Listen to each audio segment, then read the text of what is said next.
So these were all £1 houses, boarded up, earmarked for demolition. This whole area looked like this 5 years ago.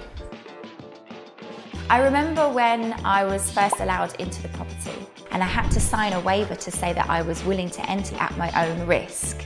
There was water ingress, the brickwork was crumbling, the windows were bricked up. It was in very bad condition. I fell in love with it. It was my crumbling pile of bricks. Welcome to Liverpool, UK. My name's Maxine and this is my home I bought for £1.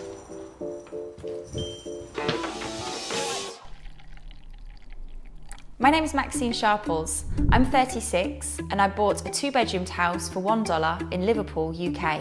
In 2015, I heard about the Home for £1 scheme through a neighbour. I was a postgraduate student at the time with nominal savings and thought, well, I'll just cross that bridge when I get to it, and applied. 4 years later, I received a phone call telling me I was shortlisted for one of the homes for £1. I thought it was a scam, so I agreed to give him £1 and be interviewed for a property. It turns out it wasn't a scam, and in 2020 I was given the keys to my £1 house.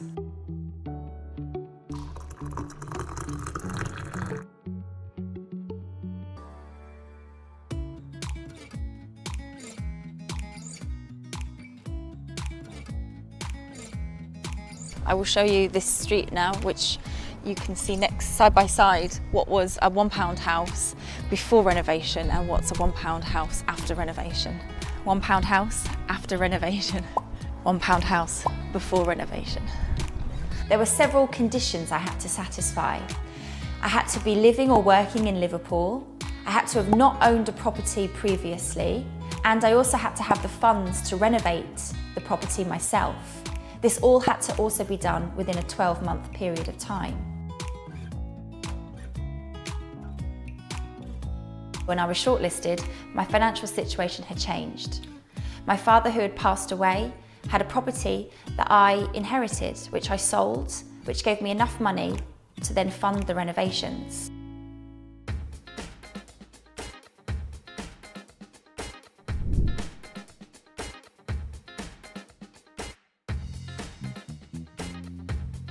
For me, I decided to flip the living arrangement so that downstairs I have 2 bedrooms and a bathroom, and upstairs is my living and kitchen room.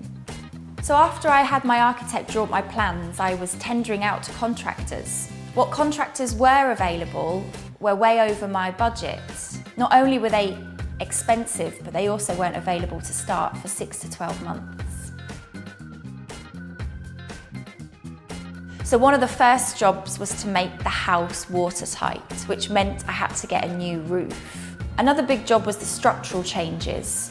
I was able to remove a lot of the internal walls and ceilings myself.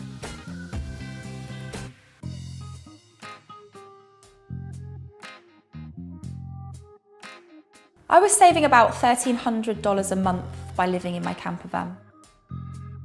So I had hit rock bottom at this point. Funds were low. I'd just gone through a breakup. I was unemployed and I couldn't find reliable tradespeople to do work. So at one point I thought that the house was going to be taken off me and my money would be lost. And although we were in lockdown and I wasn't seeing anyone as much, I bumped into friends in the park and shared my woes with them. And a few weeks later, I had a group of friends bring me back to life, came round, helped out with the project, and really gave me renewed vigour to continue.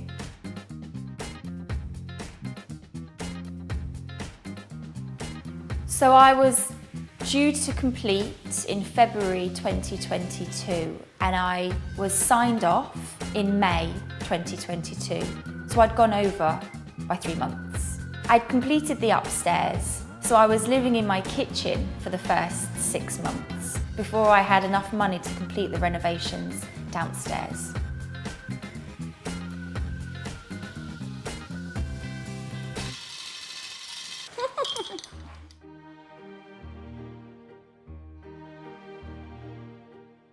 Before renovations, the dining room doorway was here.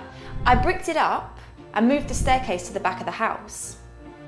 In the original layout, this was the living room. As you can see, it's just a storage room. In order to make the new design work, I had to fit a bathroom and a staircase into the existing kitchen floor space. We bricked up the back door, and I feel it has everything I need. Although it doesn't have a bathtub, the space works pretty well. So the old dining room is now my bedroom. I feel that the bedroom's big enough. It contains a king-size bed. I renovated the bedroom and completed it with underfloor heating. I removed the window and replaced it with patio doors, which gives me direct access into the garden. Not quite a garden, more like a work in progress. But I've bricked up the old back door, as you can see there, and repurposed joists into a seating area, flower planters, and a bike shed. And now for the upstairs. Typically in the UK, the bedrooms and bathroom are upstairs, but I flipped it. This used to be the bathroom, but I've managed to fit a stairway landing and a small utility in here. Now for my favourite part of the house. In what used to be the 2 bedrooms, we now have this beautiful open plan space. By removing all internal walls of the bedrooms and the ceiling, I've managed to create this double height space. Add in a few Velux roof lights and voila, the place is flooded with natural light. Being in here is uplifting. It's where I practice my yoga, it's where I read, it's where I chill, and I'm always not very far from the fridge.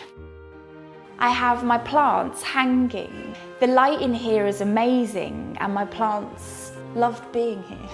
I've taken advantage of the steel beams and used a I-beam clamp and a chain hoist to hang a chair. This is my urban tranquil paradise. I spend a lot of time up here.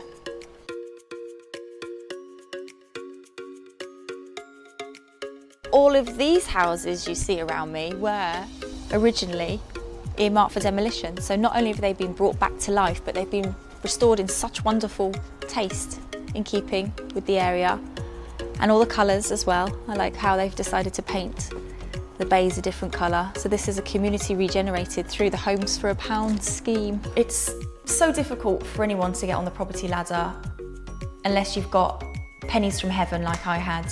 You know, I don't take it for granted that without that windfall, I would never be able to do this. So I'm overjoyed at being able to live in such a beautiful home that I put so much blood, sweat and tears into, that I can now enjoy. And if I ever did leave, it would only ever be rented out. I don't think I'd ever want to sell this house. It means too much to me. I've invested too much into it to sell it. It's priceless.